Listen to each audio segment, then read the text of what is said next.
Pangatlong dahilan mga kapatid, kung bakit mahalaga sa atin yung 5 beses na pagsasala ay ang sinumang tao na panatilihin niya yung 5 times daily prayers ay magkakaroon siya ng pangako kay Allah subhanahu wa ta'ala na makakapasok siya sa paraiso. Ibig sabihin, nangangako si Allah subhanahu wa ta'ala sa sinumang tao na panatilihin na yung pagsasala ng 5 beses, ipinapangako ni Allah subhanahu wa ta'ala na makakapasok siya sa paraiso. Ang sabi ng Rasulullah sallallahu alaihi wasallam, 5 salawatin katabahunna Allahu 'alal ibadi fil yawmi wal layl. Ang 5 beses na pagdarasal, sabi ng Rasulullah sallallahu alaihi wasallam, ito ay inobligan ni Allah subhanahu wa ta'ala. Ipinag-utos ni Allah subhanahu wa ta'ala sa kanyang alipin na gagawin ito ng 5 beses sa umaga at sa gabi. Ibig sabihin, sa loob ng 24 oras, ang responsibilidad ng isang Muslim, ng isang mananampalataya kay Allah subhanahu wa ta'ala ay makapagsagawa siya ng 5 beses na pagdarasal o pagsamba kay Allah subhanahu wa ta'ala. At karudun sabi ng Rasulullah, وَمَنْ حَافَظَ عَلَيْهِنَّ كَانَ لَهُ أَحْدٌ عِنْدَ اللَّهِ أَنْ يُدْخِلَهُ الْجَنَّةِ.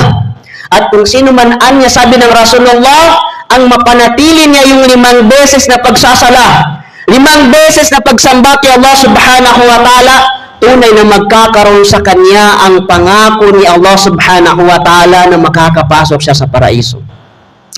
May pangako sa kanya si Allah subhanahu wa ta'ala na siya ay makakapasok sa paraiso dahil lamang sa pagpapanatili niya doon sa 5 beses na pagsasala. Subalit sabi ng propeta sallallahu alaihi wasallam, وَمَنْ لَمْ يُحَافِظُ عَلَيْهِنَّ لَمْ يَكُنْ لَهُ عِنْدَ اللَّهِ عَهْدٌ.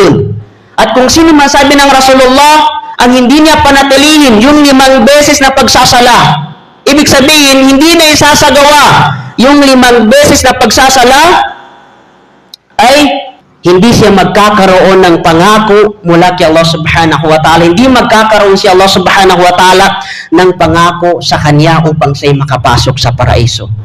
Ibig sabihin mga kapatid, ang isang tao hindi nagsasala ng 5 beses, wala siyang katiyakan. Wala siyang panghahawakan na covenant, na pangako mula kay Allah subhanahu wa ta'ala na siya ay makakapasok sa paraiso. Unlike dun sa tao na yun, na nagsasala ng 5 beses, meron siyang pangako, meron siyang panghahawakan pagdating sa Yawmul Qiyamah. Ang panghahawakan niya kay Allah subhanahu wa ta'ala, nasaan ang pangako mo sa akin?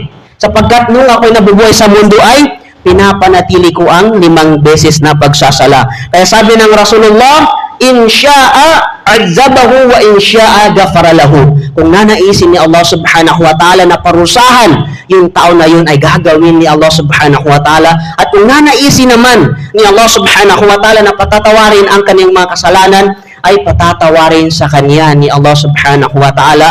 At higit sa lahat mga kapatid, bilang pang-apat na dahilan kung bakit mahalaga sa atin ang pagpapanatili natin ng 5 beses na pagdarasal, pagsamba kay Allah subhanahu wa ta'ala, sapagkat ang pagsasala mga kapatid, ito ang nagbabawal sa tao mula sa paggawa niya ng mga masama.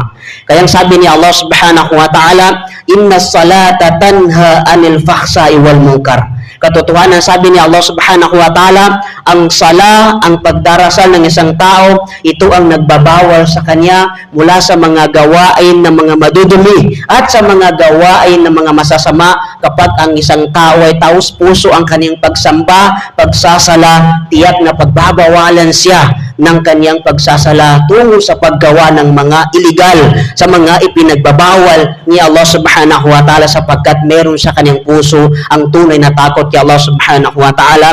Amin. Barakallahu li wa lakum wa li sairil muslimina min kulli dhanbin fastaghfiru innahu huwal ghafurur rahim.